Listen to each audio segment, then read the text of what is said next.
Sünne, sa oled särav, sul on imeline kostüüm ja kindlasti on sul selja taga imeline õhtu ja ees imeline suvi. Milline see suvi tuleb sinu jaoks? Suvi tuleb, loomulikult tuleb töine, sellepärast, et muud moodi ju meil ei saagi. Meelelahuta teeb tööd 24/7, nagu me kõik teame. Või 25/8? Pigem on nii, jah. Aga milline see tuleb? Palju sul on esinemisi ja palju sa jõuad ise tegelikult suve nautida üldse? Suve nautimine on täpselt, minu jaoks suve nautimine tähendab tegelikult seda, et ma teengi tööd. Ma olen kogu aeg tunnistanud seda, et ma olen töönarkomaan. Mulle meeldib, kui mul on hästi palju tegemisi kogu aeg. Puhkamine on üks hästi tore asi, kuid puhkamine minu jaoks ei ole mitte kunagi prioriteet. Ma puhkan siis, kui ma olen tõeliselt väsinud, aga ma ei väsi väga Millal sa olid viimati tõeliselt väsinud? Appi. Ma arvan, et see oli ikka mitu aastat tagasi, sest meil on tegelikult antud sundpuhkus vahepeal 2 aastat, kus sai puhata, hakkusid laadida, uusi ideid arendada, kuid teadlikult võetud puhkus oligi. Ma arvan, et võib-olla tõesti 3-4 aastat tagasi, võib-olla. Ma ei tea kindlalt. No varsti tuleb jaanipäev. Paljud artistid on öelnud, jaanipäevaks keerame hinna nii üles, et siis oleks nagu põhjust perest eemal olla kohe, siuke hea põhjus. Kuidas sinul jaanipäev välja näeb tegelikult?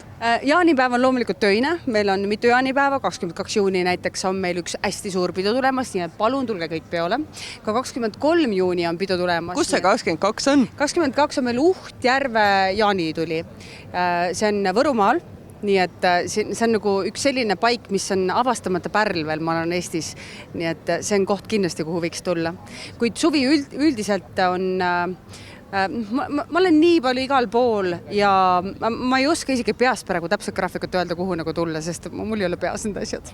Tuleb jälgida. Aga sa jõuad nende vahel neid ilusaid linnasid, ilusaid kohtasid, jõuad sa nautida ja on sul mingi toredad traditsioon võib-olla, mida sa teed, nagu kui sa lähed mõnda kohta jälle tagasi? Vaadake, minu graafik on selline, et ma sõidan kohale tavaliselt umbes õhtul, siis ma teen soundchecki ära, siis ma lähen mäepeal puhkan ja siis ma tulen jälle öösel lavale.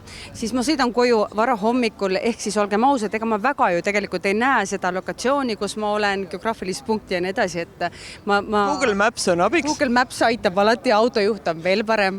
Et ma ei jõua niimoodi nautida Eestimaa kauneid paiku siis, kui ma teen tööd. Kahjuks nii on.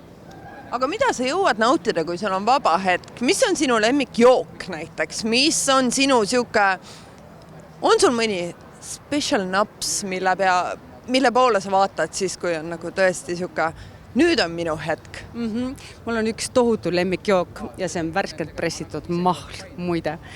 Mille mahl? Apelsini. Mulle tohutult meeldib ja kreebimahl on mu teine lemmik. Ma ei tea, kas see üldse on oluline tegelikult praegu. Aga see on väga tore info, sellepärast, et me kõik kujutame ette, et artist ju tegelikult läheb lava taha, kus tal on see Raideris ette kirjutatud Jägermeister, Gin Tonic, mis iganes.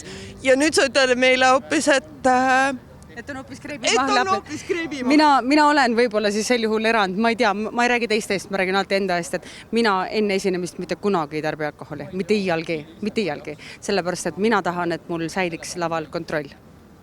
Kuidas sulle tundub, kuidas publik üldse koroona ajaga pärast koroonat muutunud on ja kas on?